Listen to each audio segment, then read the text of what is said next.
Good afternoon, everybody. How you doing? And it's me, Paddy from across the Shuck, and you're very welcome back to the channel. And I've had a couple of questions again for what's the shuck. The shuck is just a bit of a slang. A shuck is like a little stream, a muddy ditch, and it's just a slang on terms. I live in Northern Ireland. Across in the mainland of the UK is what I call across the Shuck, the mucky puddle, the Irish Sea. It's just a wee play on words. So for those of you across the pond and around the world who don't know, that's what a shuck is. It's spelt very strangely, so I spell it a simple way so that people can get it. I spell it S-H-U-C-K, which is just a simplified way of doing it. But that's that. Sorry, that's that. Anyhow, you're very welcome back to the channel. This is a Monday afternoon ramble. Yesterday I was at my daughter's for lunch, so I never got a wee ramble in. So the ramble is what's important, and it's what's important to you, not what's important to me. It's what's important to you. But I think it's a nice way to decide what sort of a collection you're going to have, and it decides what sort of a collector you are, and it breaks down into, are you a knife user? Are you a knife user and a collector, and you have two different species of knives in your collection, which is what I am. I'm a knife user and a knife collector. I'm not a knife hard user as such, but I will use all my knives for anything. So it's what's important. The first thing for me, I don't know about you, is I have to like the look of the knife. If I'm spending my money, whether it's 25 or 140, it has to resonate with me. I have to like the look of it. So to me, the price, when you were talking about that, design has nothing to do with price. If I like the design, that's the first thing that's going to draw me to it. And then what am I going to use these knives for? Well, pocket knives I use for everything and anything. I mean, slip joints, whatever you want to call them, traditionals or modern traditionals or whatever. I just like the look of it. And if it looks nice, it will do me any day, because the other part of looking nice is got to be the blade shape. And Barlow's, as everybody will know, are my favourite pattern. Absolutely my favourite pattern. No problem whatsoever in saying that. So these I love. I love the look of this Barlow, and I love the look of this Barlow. I love the look of that blade, and this blade is okay too. This is a nice clip point. So the difference is the price in this one, and the price is a vast difference. So what would make me buy both? That's the collector side. I use both of them. So as user, I've got the functionality. I'm going to use these knives for exactly the same functions, but that price range is so big. I mean, these are 25, 140. That's a big price range. And anything you're going to buy in life, that's a big price range. But because I'm a knife collector and a user, this design just jumps out at me. It's everything as a knife collector I would want. It's a GEC, so I know that it's going to be well made.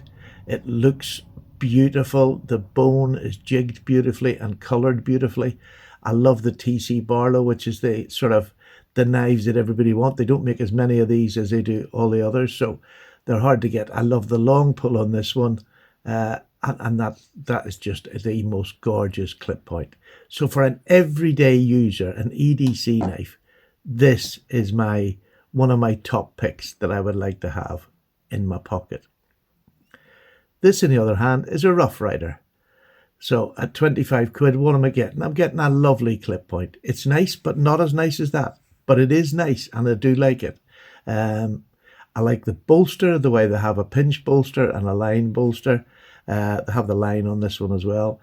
But this is cinnamon stag bone, and it's done fantastically. To me, I think that is fabulous, fabulous design on a budget knife.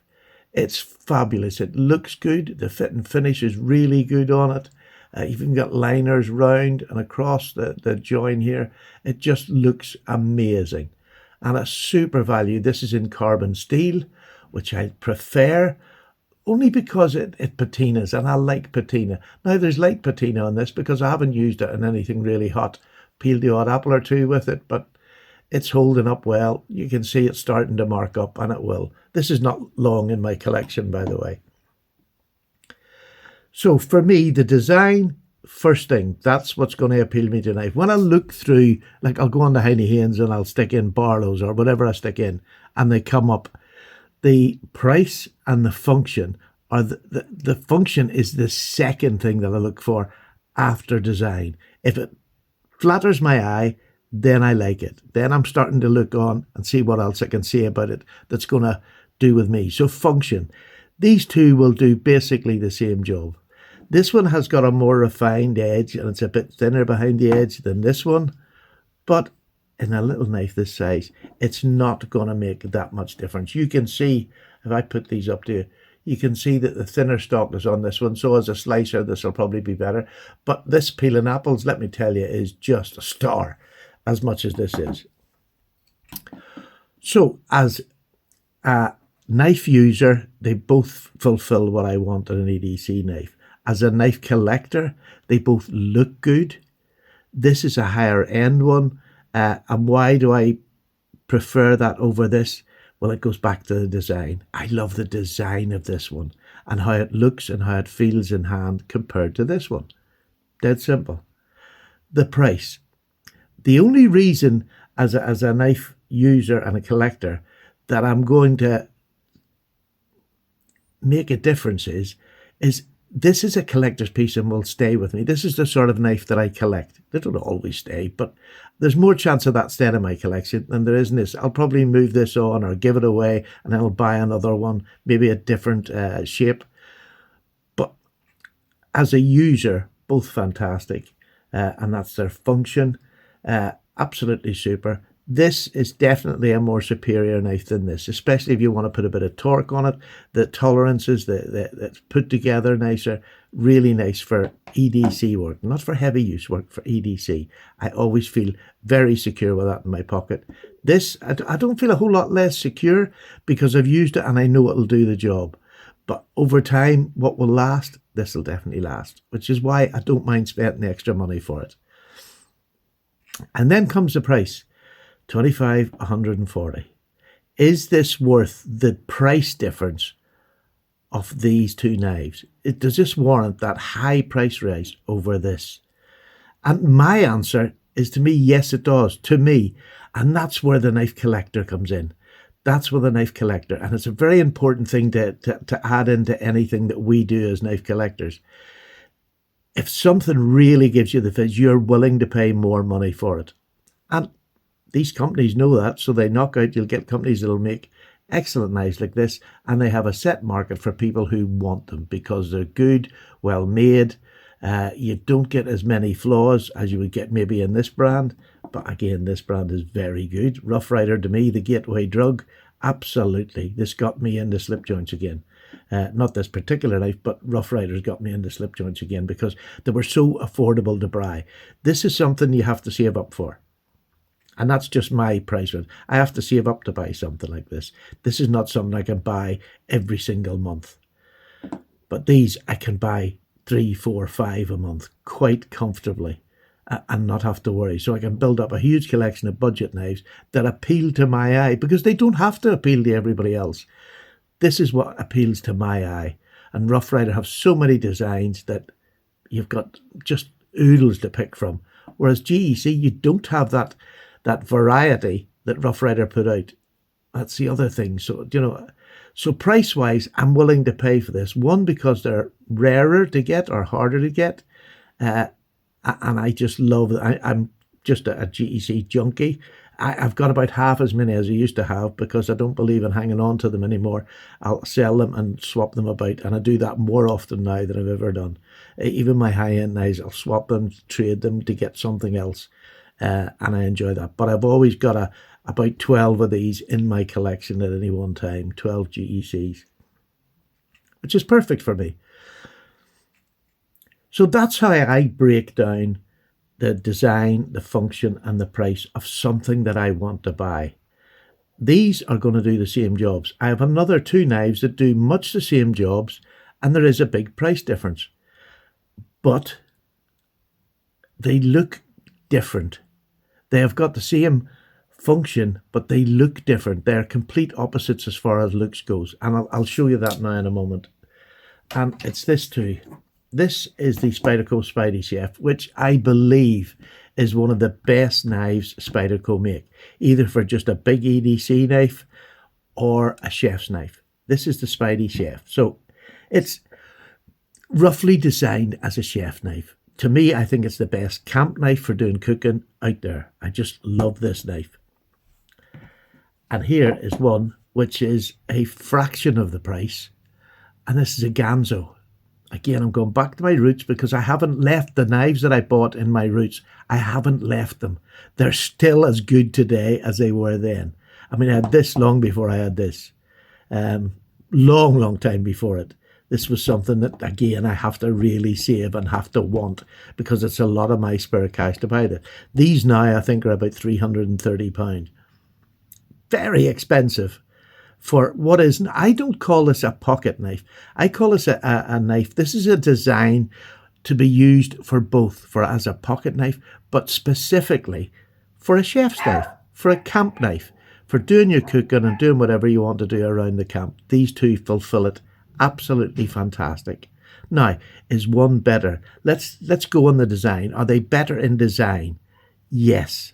I think this design is superior because when you open this, you get a nice long blade with a belly, great for doing your chopping and whatever, cutting your herbs up. It's just a super all-round knife. Absolutely super. And this one, it looks all right. There's nothing wrong with the looks. You can flick it open if you want, or you can just open it like that. Now, you'll see by this knife, if I get the right light, this knife has been well and truly used, abused, and it's still going. It's got the axis lock. It's a super knife. I can flick it out. Absolutely super. But you can see it's in that sort of chopper mode. Whether this is a longer profile on the blade to this, but they both have belly. They can both chop your small herbs or whatever. Great for chopping up your tomatoes, your mushrooms, whatever you're doing in your fry or whatever you're making. Two fantastic knives for that purpose. So design, they both meet my eye. This meets my eye in a sort of crude way. And no offense to Ganzo, but it is a sort of crude, but you can get your hand down on the board, no problem with that. If you want to sneak up to do sort of, I don't know what you would do that, but I mean, it's there if you want it. And again, that takes it back to an EDC knife. If you want to sneak up and use this as an EDC knife, it's fantastic. This one is in 440C. This one is in the 200 Salt series. This is the Salt series. What's it called? No, it doesn't matter. It's a Salt series, a powdered steel. It's basically rust-free. It'll not rust. It's titanium on the blade. All the hardware is titanium. So this is not going to rust, which is a great thing for a camp knife or a knife that you're going to use around wet food, acidic food or whatever. This one has had the blade dark washed, which again stops showing the wear on the knife. This is an older version. I bought this one second hand. And it had already, everything had been stonewashed and blackened. I just think it is the most, in the hand, this is just impeccable. My favourite Spyderco by far, by a long way. This is not my favourite Ganzo by a long way, but as taking it out and using it as a kitchen chopper, a kitchen knife, this is absolutely fantastic. Again, you can sneak up if you want to use it in camp chores. Same with this. You can use them for anything. But to me, these are my kitchen knives. I tend to take this one with me most of the time. Now, when I'm out the back garden playing about, I'll take this because it's just me out there. And I like using this knife for its crude looks. The design is crude compared to this, in my eyes. But again, very, very, let's get back to the next part of this, function. There is something that, this is a nicer blade profile. You can see that the blades on this, there's not that much difference in the thickness, but when you get down to the edge, there's definitely a bit for this, which in camp cooking, slicing, that's very approved. But for me, just going out the back, doing a couple of carrots, cutting up a bit of beefsteak to put in a stew, this does absolutely perfect. Does absolutely perfect, and I enjoy using it. Enjoy using all my knives, but I'm going to keep saying that. But as far as the design goes, definitely the Spyderco is beautiful. Again, this is 25, this is 330. I don't even know what that markup is, but it's big. I mean, that's a big difference in price. But I do enjoy them both. And again, that's because I'm a knife user and a knife collector. As a user, this is fantastic. As a user and a collector, this does the job even better. And it's just, and I think the longer you're about and the more you collect knives, I couldn't, me personally, now anybody that does, no problem whatsoever, but I couldn't keep going at this price range after 8 years on YouTube. Just having this price knives wouldn't do me. I would be bored. I like to challenge companies. If they've made something that looks nice to me, I want to check out that it's absolutely lovely. If it's great, it stays. If it isn't, it goes. And that can happen at any price range. So function, again, absolutely brilliant for just a camp chef's knife. Both fantastic. This one is better in use and in looks to me. This one is absolutely usable. And it just, to bring this out when you're cooking, it just feels right. It just feels right as a kitchen knife. It just feels absolutely right. So again, the price then, the last of the three things, the price, this is overpriced. I'll be honest, I think this is overpriced, but the collector in me just had to have it. And then once I used it, I mean, this honestly is my favourite Spyderco by a long shot. Just beautiful. This, not my favourite Ganzo, but perfect in a use for a camp knife. If you're taking a bit of cheap gear out and you just want to go out into the woods, you get this, take it out. That's it. If anything goes wrong, you get stopped or whatever, especially over here in the UK, you're not going to mind losing 25 quid, but I would really mind losing £330. So you just have to bear all these things in mind wherever you are and what you're doing. So yeah, a great example of design. They both look as if their design is exactly for what they're called. This is a Spidey chef and this is a Ganzo chef knife. They are just, that's them. The design is perfect. For both of them, it's a great design because you can get your fingers off the table when you want to get down and get all the blade to the board. Function, they both work pretty good. This one works very good. For me, I think it's perfect.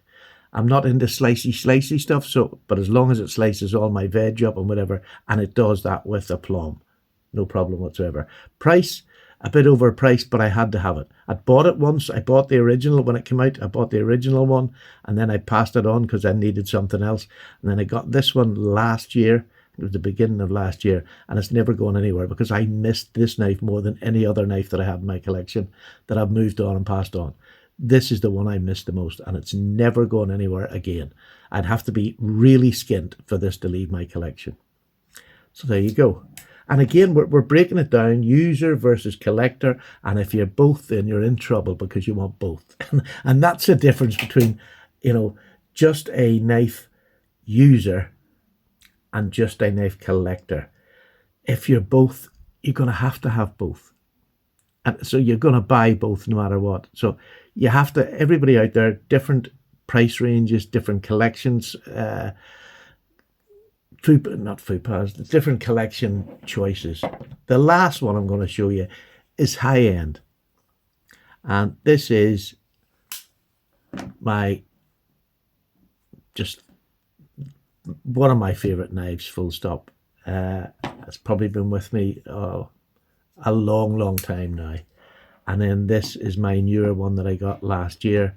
This is the Chris Reeve small 31 Semenza. Absolutely gorgeous knife. This is gorgeous as well. So let's start off with design. I love the design of both of them.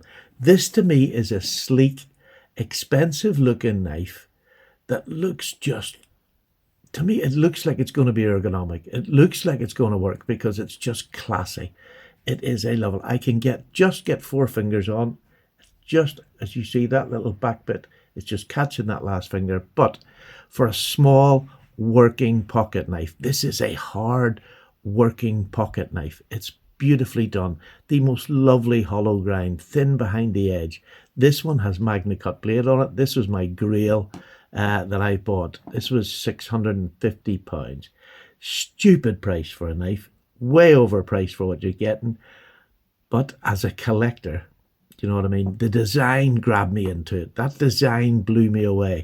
And I've tried a few other Chris Reeves, and the design looked lovely, but in hand, it didn't feel as nice as this. This one just feels perfect for a pocket knife.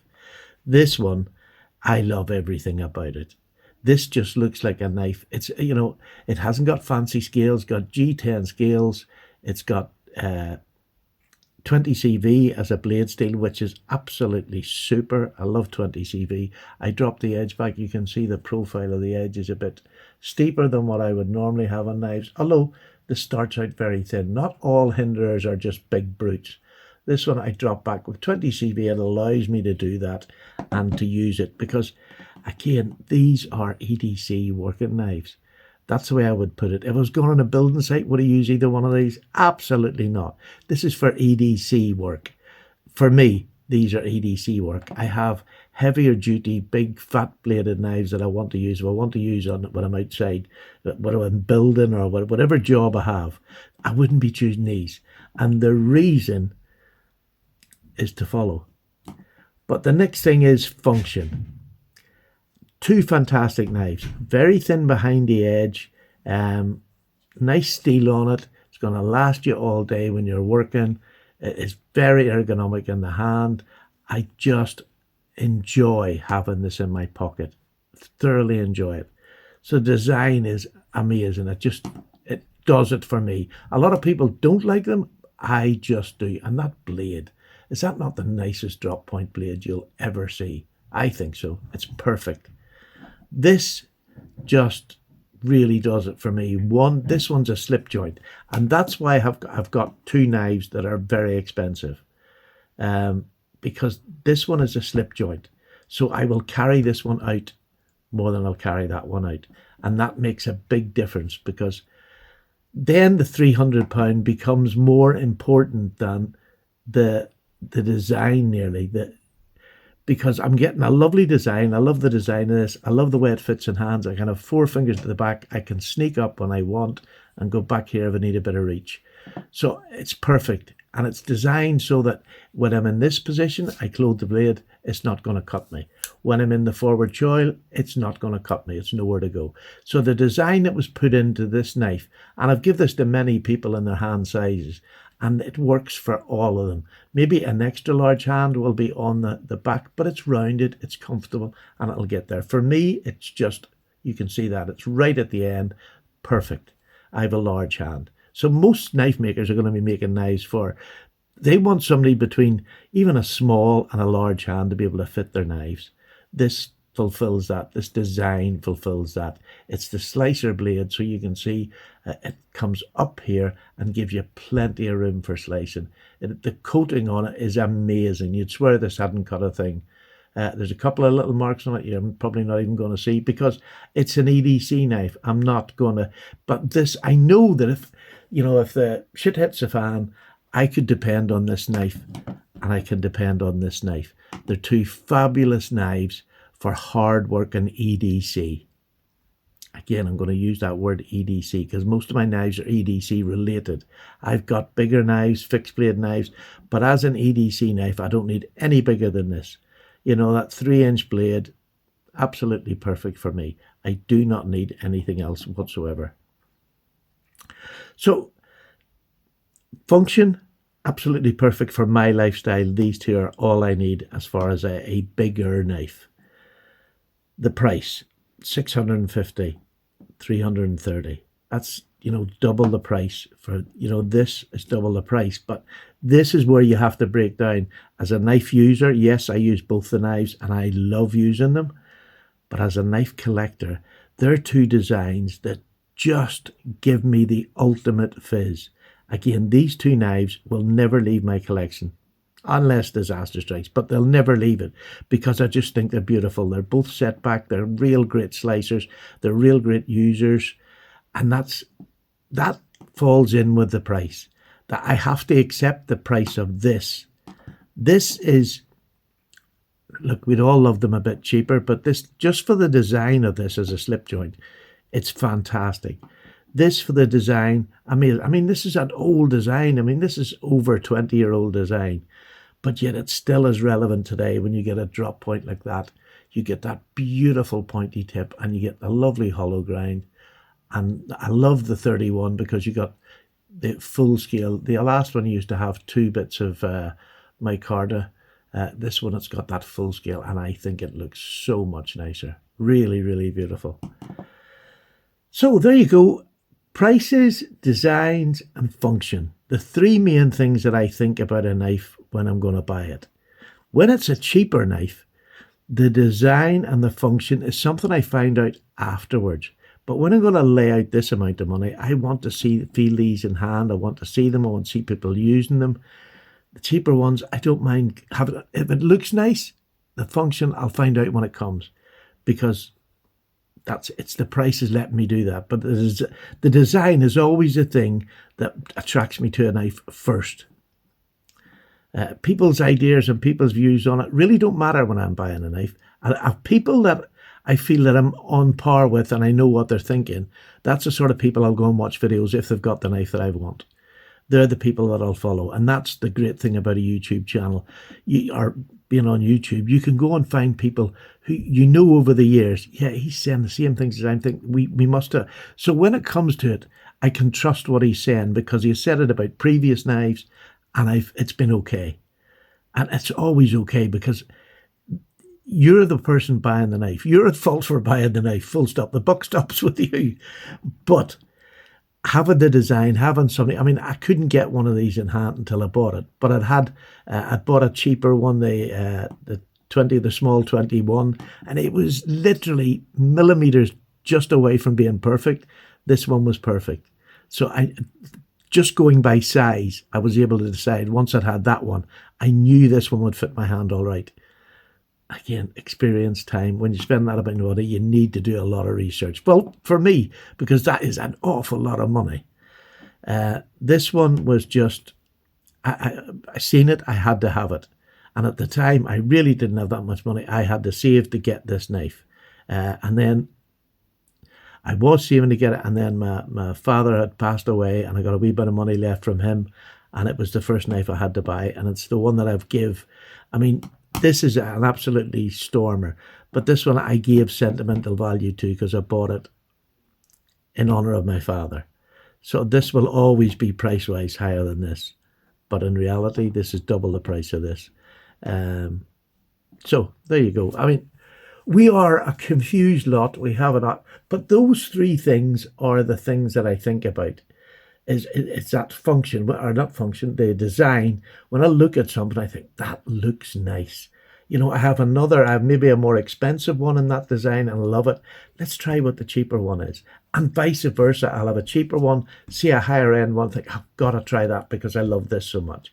And if you do that, you can't go far wrong and you're not going to go against any principles. Don't buy something that you're not sure of. Maybe, you know, if the budget's tight, just buy what you think. Don't try to collect a huge amount of knives. It's better having a small collection of knives that you like.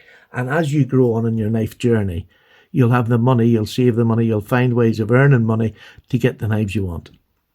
So there you go. 3 different choices, 3, different price ranges, but all got the same function. For what they do. And it's just your choice. I particularly like having both, the collection of both, an expensive one and a cheaper one. I think that's lovely. I really do like that in my collection. And it gives me a choice of knives to use. Let me know down below what you think. Have you got 2 knives that are completely different in price range, but they provide the same function? Maybe one is better looking and classy than the other. Maybe one's a little bit better in use than the other. And they should be. If they're expensive, they should be. The expensive one should be better than the cheaper one. Nothing saying that the cheap one's bad, but this has to be better than a £25 knife. Is it worth that big gap in price range? That's completely entirely up to you to decide. And you can never be wrong because it's your money that's paying for it. It's the bread from your table that's going into that knife. So you can't be wrong. Well, maybe. Anyway, thanks very much. Bit of a ramble. I hope you've seen the point I was getting to. That's the three things that sort of the main things. You can put a list of 10 things, but that's my list of things. That's how I look at something. I like it. Then I think, is there a function in it? Is it the function that I'm going to use? And then finally, the price. And the price is definitely third there, because if I really like it, i.e. this, or this, I will pay the money for it. Because I'm a weirdo. I'm a knife collector and a knife user that just enjoys the whole thing about being in the knife hobby. So take care. Paddy's away for a wee cup of tea. Thank you very much for listening to my ramble. Please let me know what you think of it. Please like, subscribe and comment. It really does make the world of difference to me. I'm not sponsored by YouTube, so the only way I get it out is if you do that, and a share would be wonderful. And if you want to donate a cup of tea, it's down below in the description. I'd be more than happy to take your money and put it straight back into knives for the channel. All the very best. Bye bye now.